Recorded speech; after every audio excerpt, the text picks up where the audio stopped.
What up, baby? It's your boy, the ATX Sooner, back with another video. And today we're going to go over this Oklahoma-Tennessee game. Entering the SEC, feet on the ground, blazing against the number 17 Tennessee. One of like 5 of the top 10 teams that we have to face this year. But you signed up for it. This is what you want. We wanted this every week, and we got it. So I hope you guys are excited as I am. I'm loving it. This is the beginning of the rest of our lives. Like when it comes to competition, when it comes to prime time games, when it comes to getting that spotlight on you, what more can you want? This is the best it gets. And we have to be that team in the spotlight for at least 4 more weeks after this. I mean, we got a hell of a schedule, and depending on how we play will depend on how bright that spotlight is on us. But let's talk about this Tennessee team, man. First of all, I think the score is going to be 21-28. Oklahoma, of course. I do think that we'll win by a touchdown. If not 21-28, 24-21 Oklahoma. We're not going to win by more than a touchdown. And if we do, red alert, nation. Red alert. But anyways, Tennessee. What can we expect from this Tennessee team going into this game? We can expect them to attempt to get the run game established like they've been doing all year. They've been very successful in the run game. We have been very successful at stopping the run game. We don't know what Nico looks like without a run game. We're going to find out. Because I'd be damned if they put 300, 200, 250, 300 yards on us. It's not going to happen. You might bust a break. You might bust one, make the stats look good, go over 100, maybe 150-ish. But kiss the 300s and the 200s goodbye. Kiss that shit. It's not happening. It was nice knowing you. That's how you should talk about those 200, 300-yard games this week. We're not that guy. All right, I don't know what you heard, Tennessee fans. I don't know what you heard about the team. I don't know what you heard about the program, what state we're in. I'm here to tell you right now. We're not the ones. We're not the ones to mess with on the ground. So you met your match this week. We're going to see how good you truly are this week. And vice versa as well. We're going to see how good that run defense truly is this week. I have no doubt in my mind that we're going to keep them under 150. I mean, I just don't see this defense literally going above that when it comes to allowing yards on the ground. We're too dominant. And I get it. You got a great offensive line. Guess what? Just like I said in my last video, our defensive line is better. Similar to how y'all feel about y'all's defensive line, that's exactly how we feel about ours. Rotating left and right. It don't matter. We have the guys to stay fresh all year round, all game long. So the confidence that you feel in your defensive line to stop the Oklahoma run, which really hadn't been established yet, that's exactly how we feel about ours. All right? Young quarterback, expect him to face pressure. Expect the blitzes to be out of this world. You've never seen them before. We're going to watch this game and we're going to see a completely different team on defense. The defense is going to be unlocked. And I know you're looking at me like, damn, we're already pretty good at defense. Imagine. Just imagine. what Brent Venables is going to put on that field, what Zach Alley and BV are going to call and scheme up when it comes. These guys are sharks. They are searching for their prey. They are hunting every single play. And if they, it's so crazy. I've never seen a blitz scheme like Brent Venables. I mean, it's beautiful to have in Crimson and Cream, and I'm glad that it's working. But damn, if you're facing Oklahoma, you have to be worried about that defense. You have to be worried about that defense. We haven't shown you anything over the last 2 years. We haven't shown you any reason not to be worried about that defense. And it's only getting better. Think about that. I mean, and then obviously Oklahoma has had offensive issues. Okay, guess what, guys? Nick Anderson, Andrell Anthony, they're back. They haven't played all year. They're back. Tennessee. Look, I have a secret for you, Tennessee. Okay, don't tell anybody, okay? Andrell Anthony was our leading receiver before he got injured in the Texas game last year. He's back. Nick Anderson, once Andrell Anthony got hurt, Nick Anderson took over and made it his job. He is back. Don't tell nobody else about that, though. Don't tell nobody. I don't want nobody else to figure that out. I mean, it's only been talked about now by everybody. But outside of everybody, don't tell nobody. Yeah, man. That offense is going to look. I have so much faith. I have so much faith, and I have no reason to have the faith that I have when it comes to the production that we've shown on the field so far against the competition that we faced.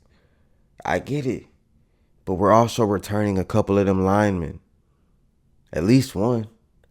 So offensive line is going to look better. Players playing their natural position.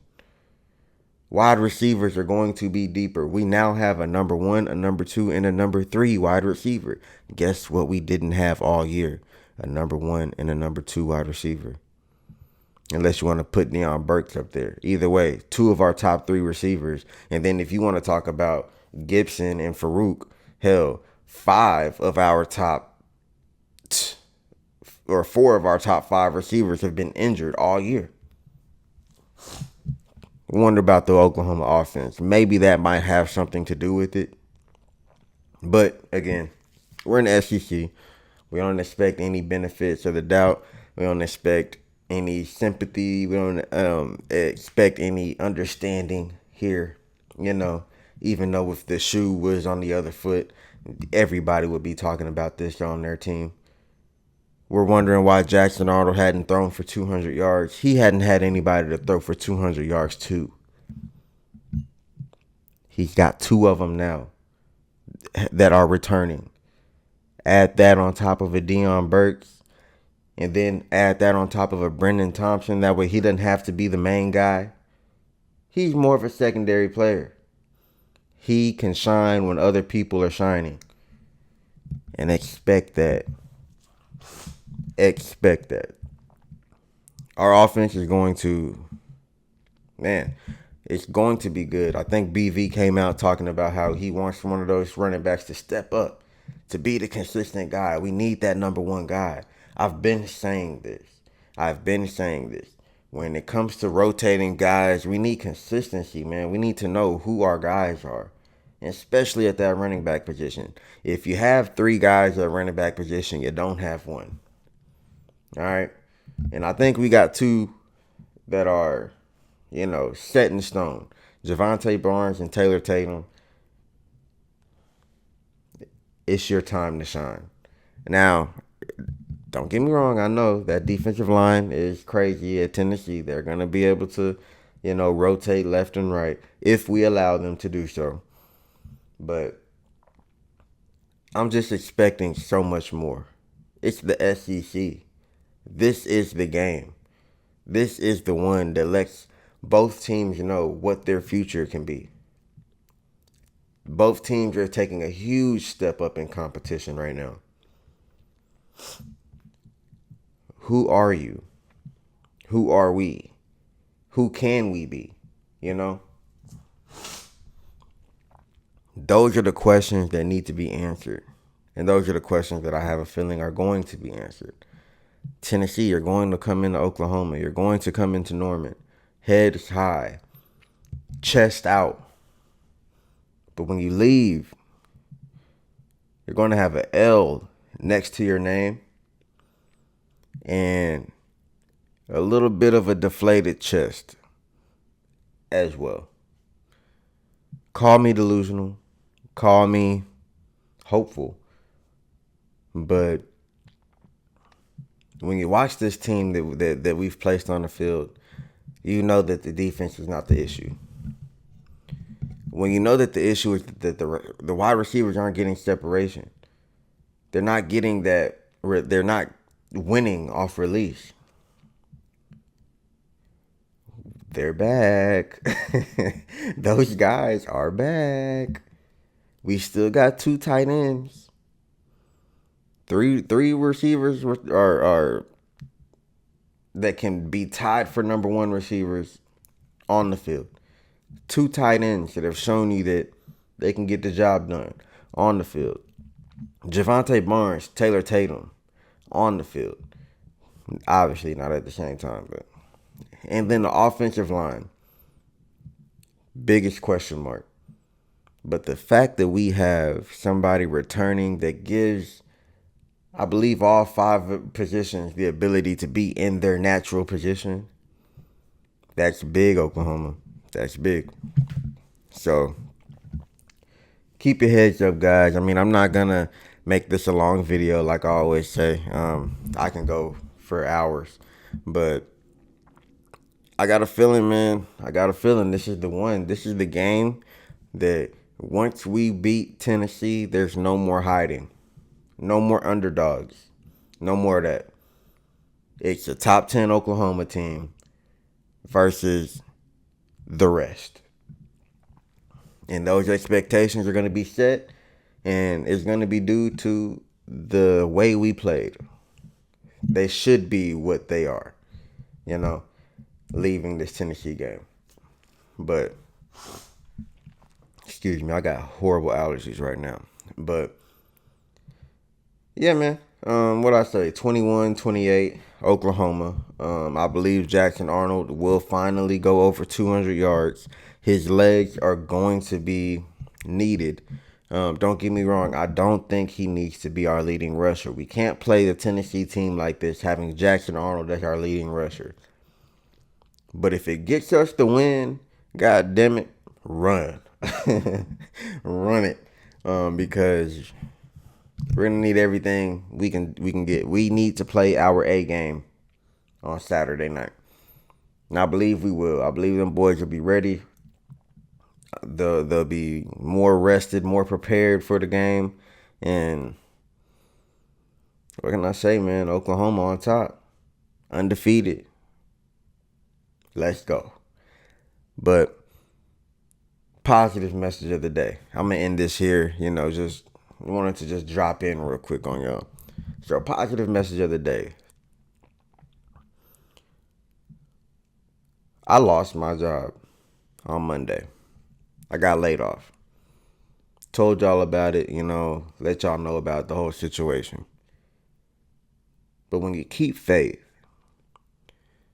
not everybody believes in something. But when you believe in whatever you believe in, and you believe in it till its fullest, you're not worried whenever the clock strikes 0. You're not worried whenever you got the world against you. And yesterday, 2 days after I got laid off, I got a job. And it's nothing but the Most High. I put, and these are my beliefs. Nothing but the Most High. But I could have gave up. I could have not used my resources. You know, there's a reason why you know so many people. There's a reason why you have coworkers or ex-coworkers. You never know when you might need to run back to them and be like, hey, give them that nudge. Yo, remember me. That's why you got to keep good relationships. Look at Brent Venables. Look at this Oklahoma staff. The reason why they're recruiting is what they're recruiting is because they have great relationships. They build great relationships. And I pride myself on being able to communicate with everybody. So next time you think about cussing out your coworker, next time you think about cussing out your boss because you might have a disagreement, think about the fact that if you were to take the positive route, let it go. Live to fight another day. Maybe when you get knocked out, that boss or that coworker that you had so much envy for, so much hate for, you wanted to hurt them, they might be the ones there to pick you up. Now, don't get me wrong, that's not my scenario. I love I love the people that helped me out. You know, I never had a fight with them, never had to build, like I said, good relationship building.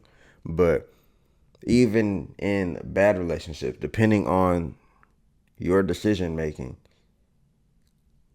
can burn a bridge or it can build a bridge. And you always want built bridges. Anyways, that's the positive message of the day. I appreciate you guys for spending the time to, just listen to me ramble. I'm not gonna be the one to give you breaking news. I might react to some news here and there, but I'm just giving you my opinion on all this stuff. Whether it's valid, whether it's not valid, whether I sound stupid, whether I don't sound stupid. It's how I feel. So, just I just appreciate y'all for, tuning in. Again, make sure y'all like, share, subscribe, do all that stuff. If you're feeling lucky, if you're feeling generous, donate down below to the channel. And yeah, we appreciate everything. It all helps. So yeah, that's all I got for you. And y'all know why we got to make better decisions. Y'all know why relationships matter.